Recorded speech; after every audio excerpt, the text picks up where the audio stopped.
Hello and welcome back to Living a Culture of Life podcast by Human Life International. I'm your host, Colleen, and I'm very excited to share today's episode with you.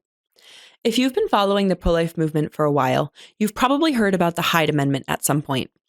This provision restricts federal tax dollars for being used for abortions, and it recently came back into the news because of comments of President Trump. On today's episode, Father Shenan Boquet and I discuss what the Hyde Amendment is and what impact it's had over the past 50 years. And we also discuss Trump's comments and what pro-lifers should make of it. It's a really good episode. I love discussing these topics with Father, and I hope that you enjoy it as well. If you're listening on our audio platforms, please leave us a 5-star review and subscribe to the show. And if you're listening on YouTube, please like this video and subscribe to our channel so that you can get new episodes every Thursday. Without further ado, please welcome Father Boquet to Living a Culture of Life.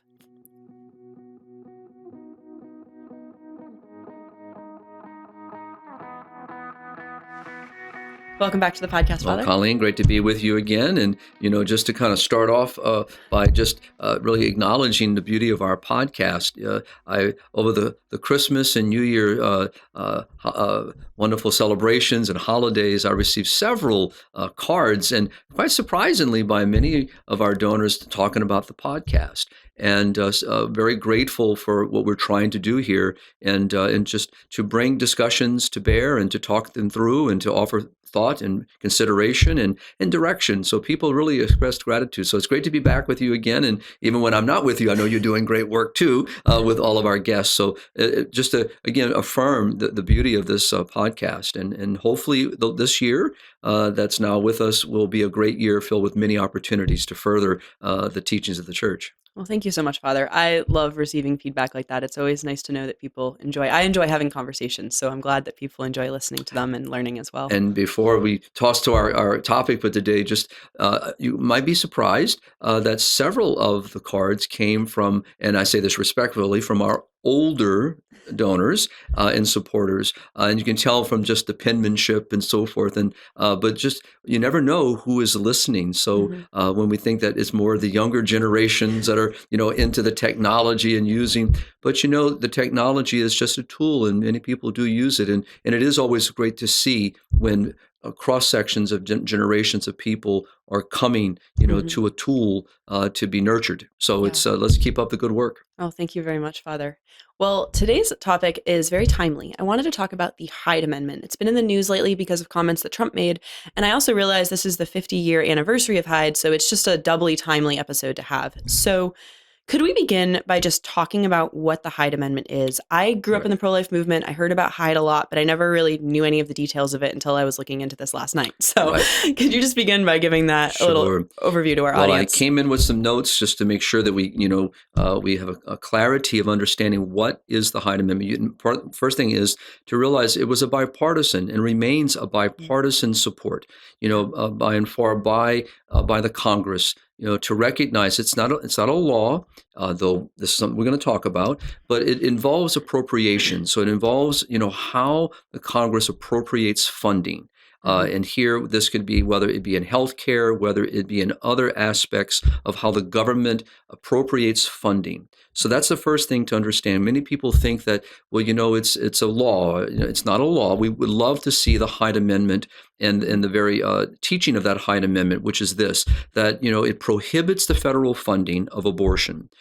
This is where, of course, we would like to see it go much further. But in this situation, except it has exceptions when it comes to either the life of the mother, cases of rape and incest. So this is when the language would not be something we as Catholics would fully endorse. But at the same time, the Hyde Amendment has saved millions upon millions of little boys and girls' lives. And there are children today that are walking among us and now adults, because of the Hyde Amendment. So it's a very important policy that is renewed on a yearly basis by the Congress. And so it's 50 years old. And so just think of it's estimated Mm-hmm. That we're talking into the some estimated as 5 million, some estimate we'll never really know the number, but we do know that the Hyde Amendment has saved millions of lives. Yeah, I actually brought one of the reports from the Charlotte Lozier Institute from 2016, so it's 10 years old already, and that one was done by Michael New, who's been a guest on this podcast a couple of times. Good friend. And back in 2016, he guesstimated that it was about 2 million lives, and so obviously it's been 10 years more since then. So it was a really comprehensive, here's how the study goes, these are the studies we're looking at. So I can post that in the comments if people are interested in looking at that. And then I also just wanted to note, you were saying the exceptions for the life of the mother and rape and incest. If our audience is interested, we did an ebook explaining why we don't need abortion for those cases a few years ago, and I'll link that in the description as well. So if you want to do more research into that area. So yeah. What's important is just that so many things are politicized. And even our president's comments, which we're going to talk a little bit about, not focusing in on the comment, but what can we learn? What needs to move forward is that we in our culture today that's become so one-sided. But to see in this particular issue that by and far the Congress for the last 50 years has supported the Hyde Amendment, and also hear Speaker Johnson speak about this when the president's comments came forward. Many others in the Senate also spoke out that there is no compromise on the Hyde Amendment. So this was something very important. So I know we're going to talk more about the details. Okay, so here's a very basic question. What is it an amendment to? I heard it's always referred to as the Hyde Amendment. Is it an amendment to a law? Is it an amendment to the budget? What is it an amendment to? So we're back to the appropriations, and I think that's the part that it's amending how the federal government appropriates its funding. Okay. So that's why it's considered a policy. That's why it's renewed on a yearly basis, through the appropriations committees. And we have to think now, over 50 years, Democrats have been in office, Republicans have been in office. So in each term of office, whether Democrat or Republican, for the last 50 years, the Congress has renewed this appropriations bill. So basically, whatever the funding appropriations policy. So whatever basically the funding bill is, this is like an add-on to that to say that I believe it mostly affects Medicaid, and then it also can affect Medicare and the military as well, health programs, but primarily Medicaid is what the conversation is about. So almost think of it as a filter. That the language of the Hyde Amendment, and for those that are unfamiliar, I mean, I would encourage people to go back and read about Henry Hyde, who's the author of this Hyde Amendment, a great pro-life warrior, who's no longer with us, but just a great warrior. But think of a filter. Kind of think about things are filtered through the amendment. So whether it be through the healthcare, Medicaid, Medicare, so forth, and from the military, it's filtered through the language of the amendment, the Hyde Amendment. And then things move forward. So it's almost, I think, the best way to look at it, as I often explain to, especially to young people, in the mission field who might ask a question about, Mexico City policy, might ask a question about the Hyde Amendment, different laws that are passed in our country. It's an analogy, but just thinking of a filter in your water cooler. So the water is going to pass through it, take away the impurities. So this is what we're talking about here. And it doesn't stop states from funding abortions through their own state tax dollar Medicaid programs. It only affects federal funds. Which is unfortunate. But just that's a good clarification, is that some states do fund abortions through their own statewide Medicaid programs, but federal tax dollars cannot be used for abortion. But some states have created their so-called Hyde Amendment within the state. Same policies, same kind of language to help filter, how they approach. For example, many of the states that are very pro-life, pro-family, who do not advocate, especially now since the overturning of Roe v. Wade, many of the states, have passed legislation into law where basically abortion is illegal, and so there are filters that anything goes through. And then just a little detail in the background. It was first passed in 1976, and then the Supreme Court upheld it in 1980. And it sounded like, from the reading I was doing, this was basically the first big pro-life win since Roe, both in getting it passed in the first place and then having the Supreme Court uphold it. Those are both two really big wins for the pro-life movement. Exactly. And so as we will talk a little bit about is, what could we do going forward? This is not a conversation that has not been had many times over the last few decades of how to take the Hyde Amendment and to bring it into law, how to make it law, so that, then from being a law, how does it then affect Mhm. All the federal appropriations. Do you have any details about the attempts that have been made in the past to make it into a law? Because I didn't get a chance to do a deep dive into that area. Yeah, that would be a lengthy conversation. I mean, over the years, and I've been in many, pro-life leadership groups Mhm. over the years, and this has been a topic that's come up many times. And I know others who have worked more closely with the Congresses over the decades. Mhm. This has come up. I know Congressman Chris Smith, for example, is one that we often approach to bring topics like this to Mhm. bear. So these are very important. So I would not familiar with any major attempt in a Mhm. sense of getting to the Congress, but that's something that maybe we can come back and revisit. It sounded like there was one attempt in 2017 for sure that I heard about where it Right. passed the House, but then I think stalled in the Senate. But I don't know the details of it. When I was reading about it, they were saying that it passed the House to become law in 2017, Mhm.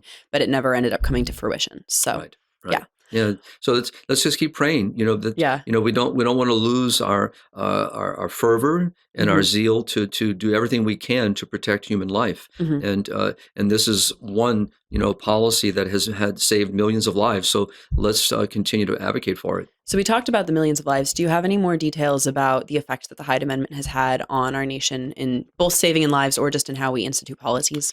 Well, on a global scene, again, as I mentioned earlier, the questions that come from the international side of the equation, Mhm. people are looking for ways of which they can then help their own legislation and their Mm. own Congresses and parliaments, to see ways of protecting human life. Mhm. And the Hyde Amendment really serves as one, and it shows very clearly because of its bipartisan support that it can be supported and it Mhm. can be good for a country and that it can be very fruitful and very productive. Mhm. 50 years is a testimony to the Hyde Amendment. And Yeah. as you mentioned, obviously, passing the bar at the Supreme Court, for its constitutionality, these are all very important. And this is a great tool in the mission field. So we often talk about the Hyde Amendment Mhm. and very similar, though different, it's a Mhm. different in the sense of when we speak of the Mexico City policy. Mhm. Again, we're still talking about policies, both Yeah. with the Hyde Amendment and also with the Mexico City policy, is how other countries can see what kind of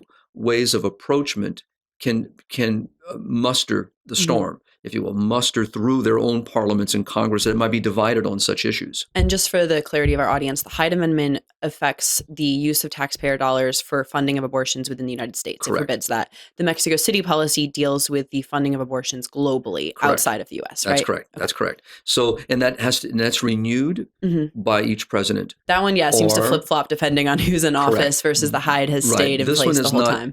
mustered in a sense of a bipartisan support, Mhm. and but again, that shows that's something that we have to keep working at Mhm. because that is a challenge in the international community, pro-life community, because people see that the flag changes direction, Mhm. and it harms either positively, good things happen when the Mhm. policy is upheld, Yeah. or when it's denounced.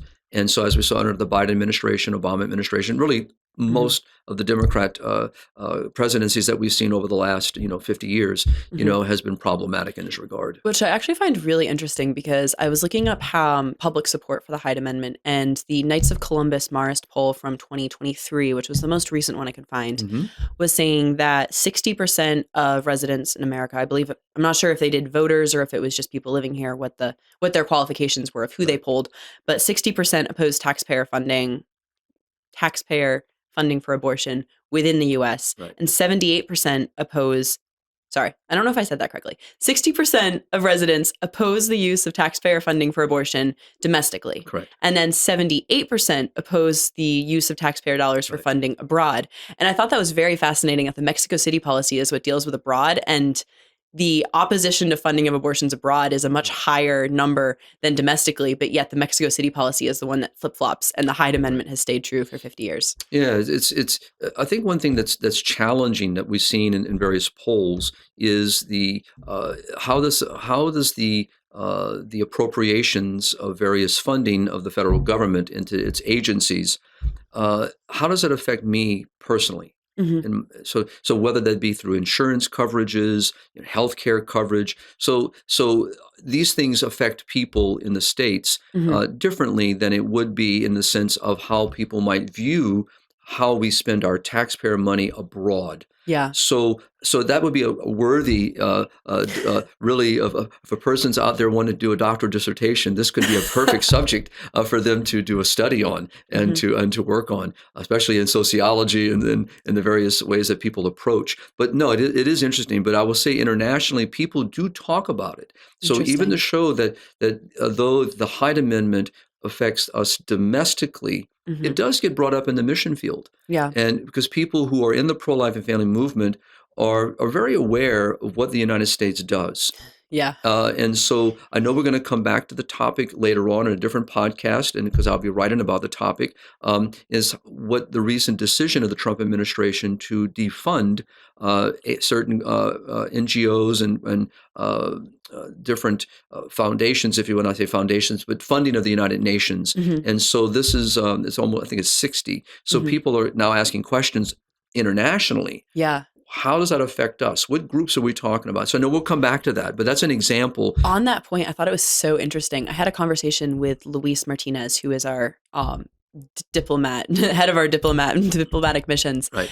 And when he was here in November, he was saying that the U.S. basically taking a step back at the UN is leaving a bunch of pro-life nations vulnerable to the influence of the EU. So on the one hand, the U.S. is trying to send a message to the UN and kind of weaken the UN, saying, we're not going to be as involved, weaken your power, which is good in some ways because the UN promotes all of this terrible stuff around the world. But on the flip side, it's leaving these African nations vulnerable to the influence of the EU, which is very strongly pro-abortion. Right. So it's just an interesting dynamic that then when Trump backed out of all of these different groups, I was thinking about what Luis said and how interesting that is. What's going to be important is what we were talking about before we began, is not only to announce what we're not going to do, but what are we going to do? What, in a sense, we're not going to do A, but this is what we're going to, this is the approach we are going to take. Because one thing I've said, and you've said many times in our podcast about our country, it is one of the most generous, giving nations around the world. Not only in times of disaster, but, our outreach to nations in need, sharing our technology, our resources, is truly, this nation is a generous nation. The filter is what we need to talk about, is how do we fund? And we've talked about the Kissinger report, which is still, a document that is still enacted in state policy, something I've called out to the Trump administration to revisit. I know that we've seen some documents and references a little bit over the last few months. We'll come back to those later on. So there's signs that things are being talked about. That's a good thing. But here is just the international community is a vulnerable community. And partly because of how the U.S. over the last, say, 60 years has approached its international outreach. And so but here there is an opportunity. And maybe the comments of President Trump that need to be, obviously did not get fully explained. We're going to talk a little bit about some of that. But here's an opportunity. What can we do, not only domestically, but how are our international policies and the way that we fund international organizations or the way that we want to fund international organizations, what is going to happen? That I'm still waiting to see. But I'd love to be invited to the table. I'd love to be, like many of us who have been in this for so many decades, there's much wisdom that we could bring to the table to offer insight to our leaders in our country. That would be a wonderful. So anyone out there that might be listening and has influence, hey, I'm willing to sit at a table and bring HLI's experience of almost 55 years to the table. Well, and one comment I wanted to make about the Hyde Amendment too is just the fact that it stands as like an ideological wall against this idea that abortion is a necessary medical care, necessary human right. That's kind of the narrative that's getting pushed more and more and more. And the Hyde Amendment stands there and says, no federal funding for abortion, which is in direct opposition to this. If it really were an essential medical care, the Hyde Amendment would be a crime against humanity, but obviously abortion is not. And so just having the Hyde Amendment present is just a bulwark against that. Yeah, I think what's important is that, just building on the January 6th comment of President Trump, Yes. right? About flexibility with, okay, what do you want Let's actually give our audience a little recap of what he said, because I feel like we keep referencing it and you and I both know what we're referencing. So could you just tell our audience first what he said, and then we can build from there? So this was a comment that he made on January the 6th. And basically he's talking about, being flexible with the Hyde Amendment. Now, so it was taken in a larger context, set in a larger context, but just the statement itself gave an impression that we can negotiate with the policy of the Hyde Amendment. Yeah. This obviously got tremendous backlash. Yes. And also, very sadly, the president did not really explain himself, and others at that moment didn't fully explain what was being implied by that. And so it just raised the ire, of so many people in the pro-life movement. And I would say, being one of them, saying of great concern and wanted explained. So it was something that really immediately got a response from the pro-life. And here, reason why I'm saying that is I want to quote Bishop Thomas, who is the bishop of the Diocese of Toledo, but also he is the chairman for the Pro-Life Secretariat. So the pro-life of the arm of the U.S. Catholic Conference of Bishops, and because you brought up healthcare, and that's what made me think of this. And so he says, quote, "Authentic healthcare upholds the dignity of all human life, and healthcare policy must not violate this dignity."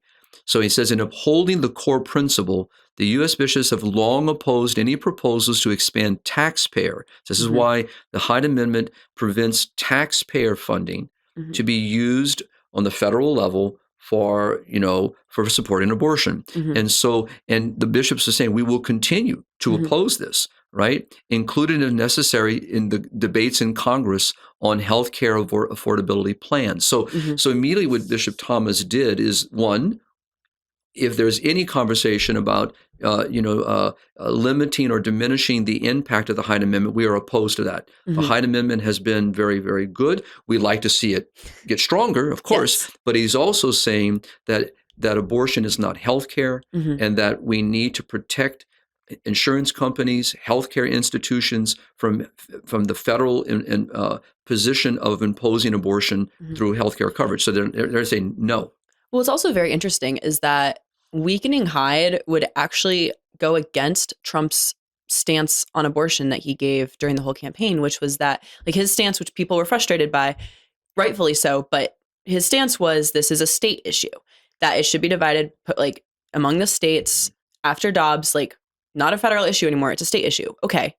If you truly believe that it's a state issue and should be handled on a state level, someone in a pro-life state's tax dollars should not be used to fund abortions in a different state.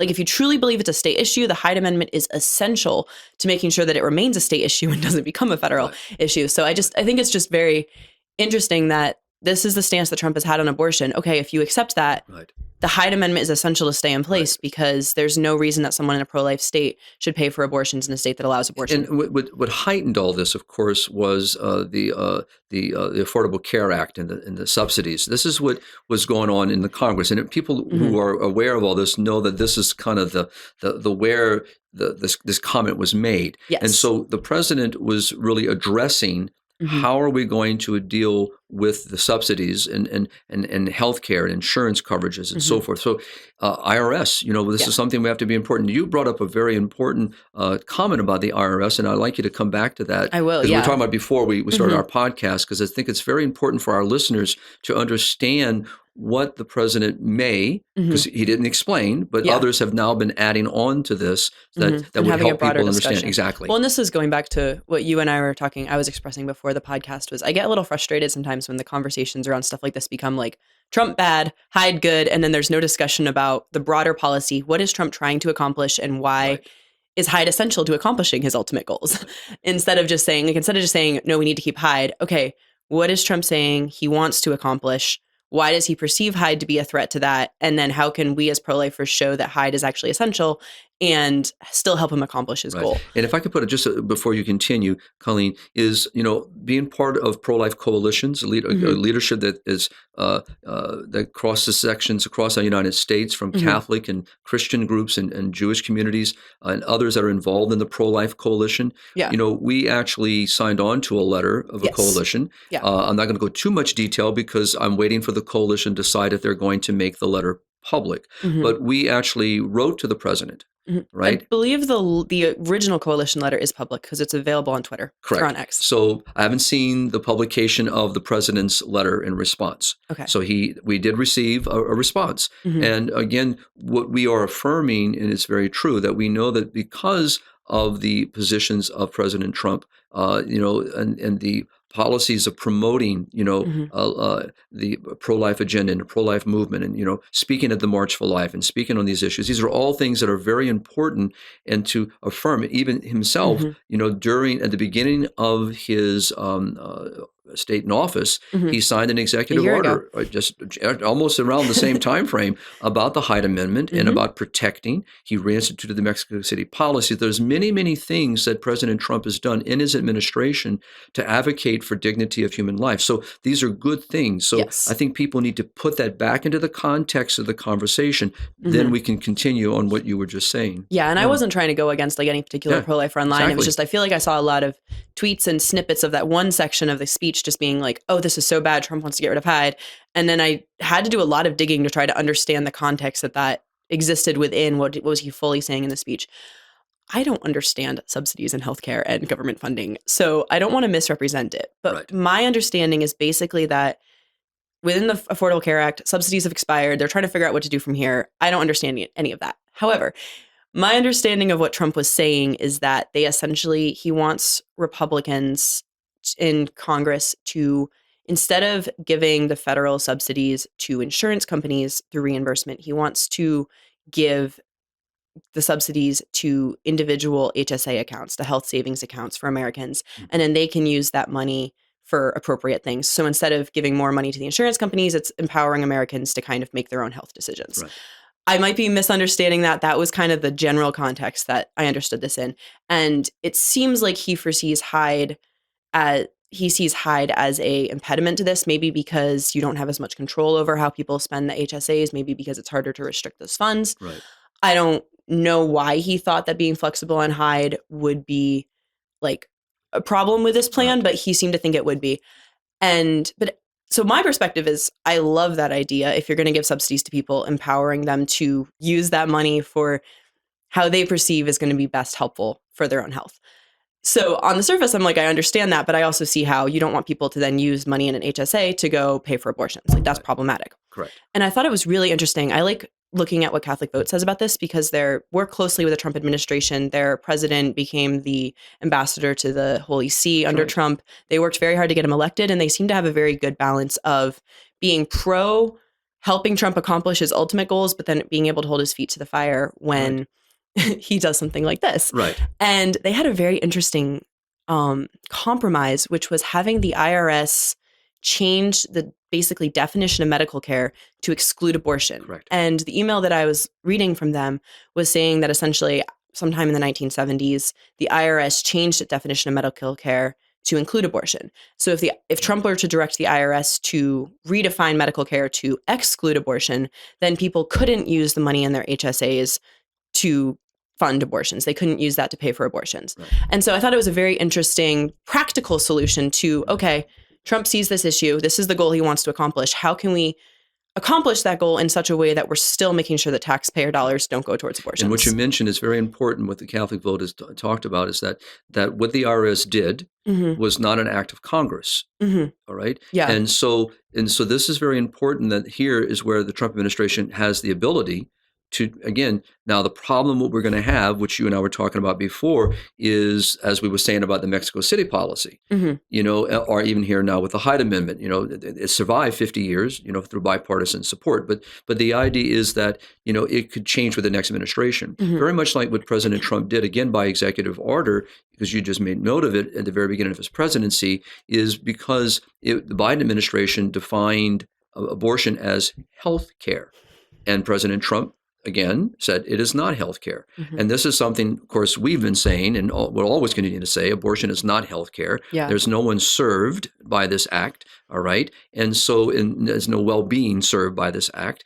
It's a heinous crime against the dignity of life. So, but it's important here by looking at the fact of what the administration can do. And I love about Catholic Vote, what it does there is it's showing that there is opportunity.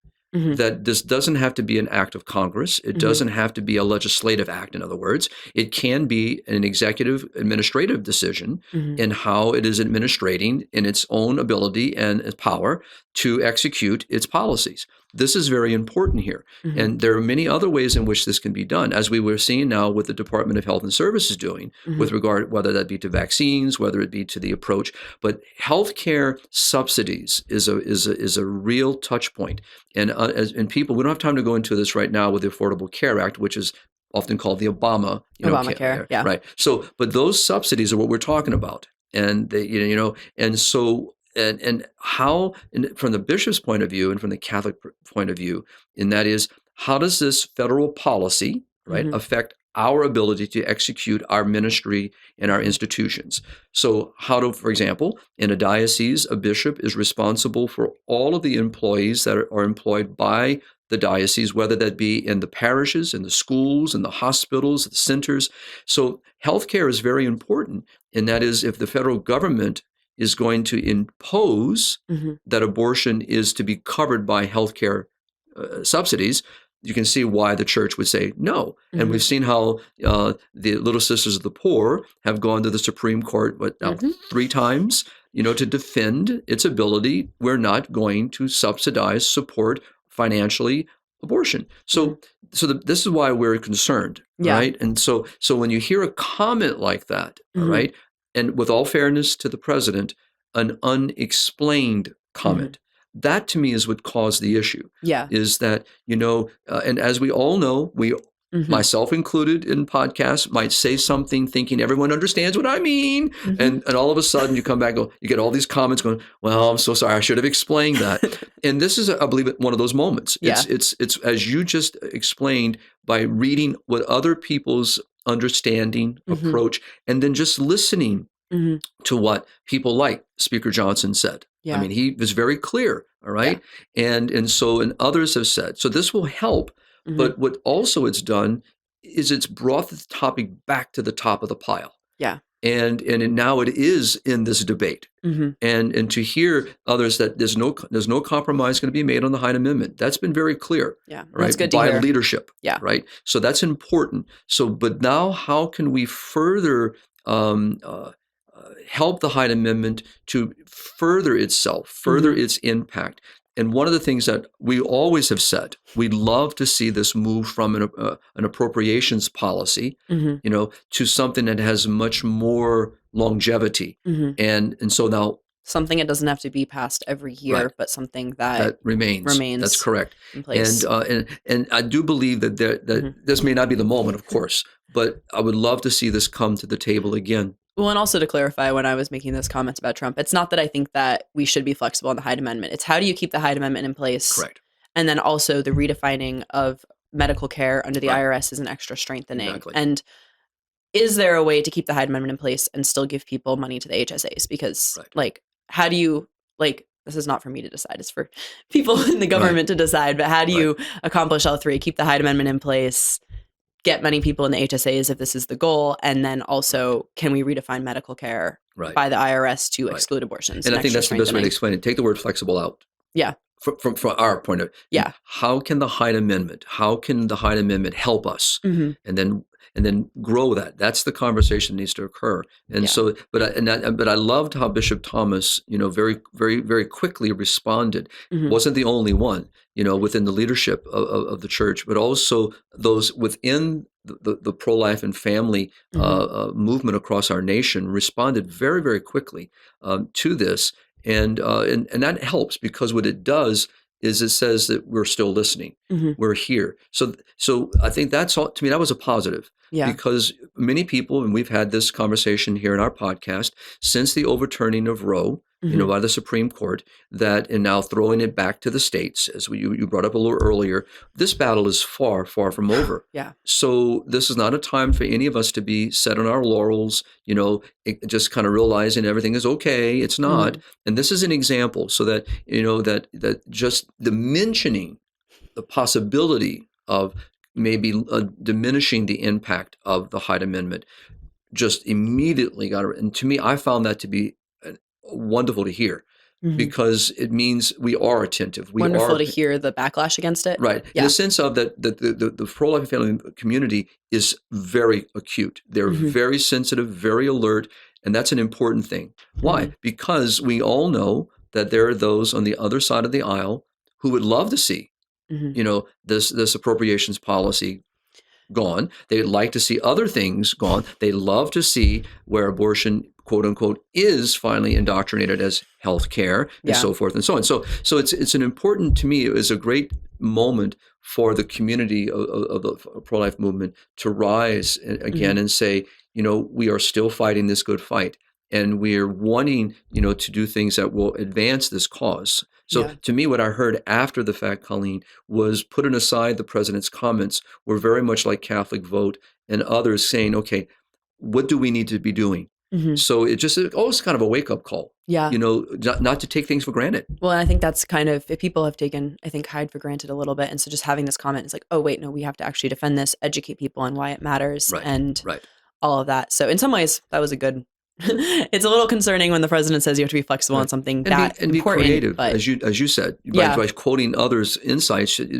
How can we creatively empower the Hyde Amendment? Or how can you show Trump that the Hyde Amendment actually does align with his goals? Right. And I don't ever think that it was, as you said, and you explained, I think very beautifully, that it was ever about, quote, diminishing the Hyde Amendment. Mm-hmm. I really believe what the president was wanting to say. I'm not going to put words in the president's mouth. But you're hoping he wanted to say, but as you explained, that how can we utilize the Hyde Amendment to further, whether our approach toward healthcare, whether it's through Medicaid, Medicare, the subsidies that we have in our systems, how do we approach insurance companies and so forth and so on. So in a way, he wanted to have a broader conversation. I think he was trying to have a broader conversation about how do we make these subsidies more effective for the American people. Correct.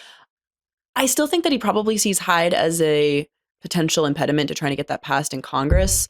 So I don't know if I have quite as much of the totally optimistic view on it, but I think that from the pro-life stance saying, okay, the goal that you have seems good.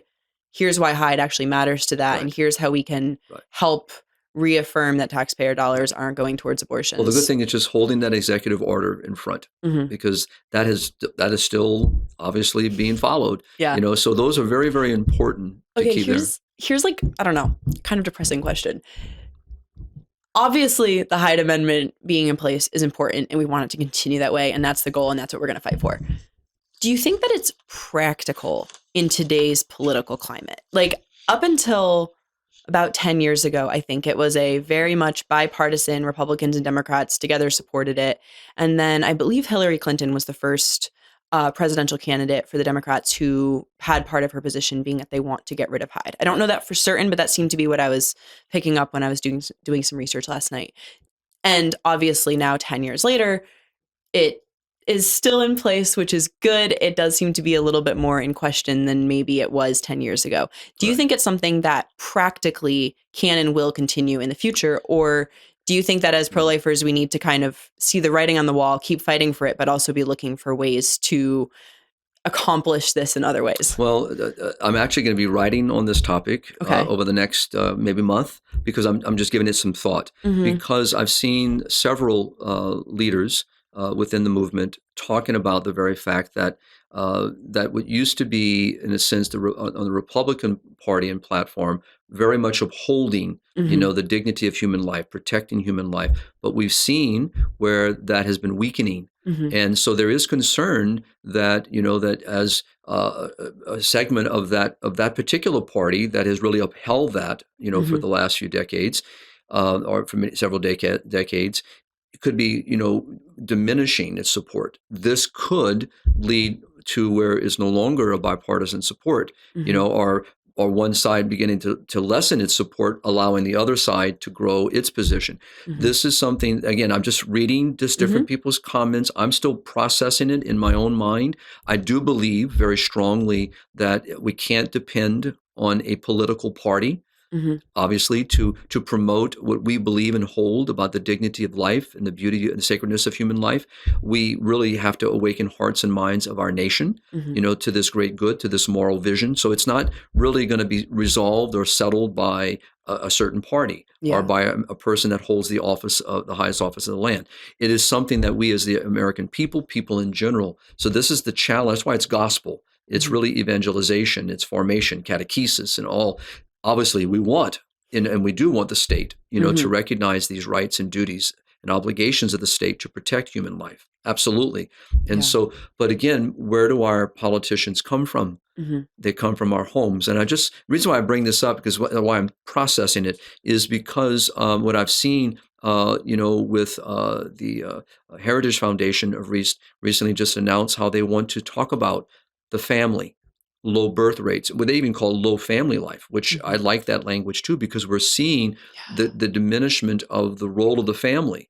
And so all of us come from a family. And I just saw a beautiful article, and it was revolved around a picture and just of the family. And the comment was, and I remember the quote perfectly because it was a little long, but basically said, if you want to improve the nation, it starts at this table.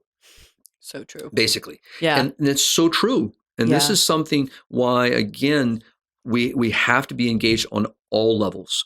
So absolutely what we're doing, working in our various organizations at the UN, whether it be on the state level, the federal levels, that's all very important. We must continue that energy, have to continue it.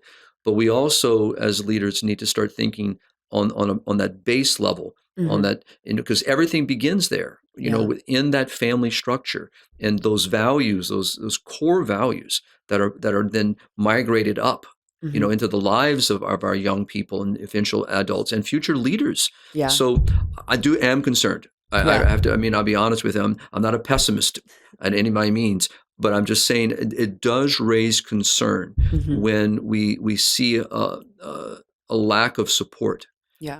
And not an immediate response by both parties who have been bipartisan. I didn't see personally, I have not seen any comment from the other side of the aisle.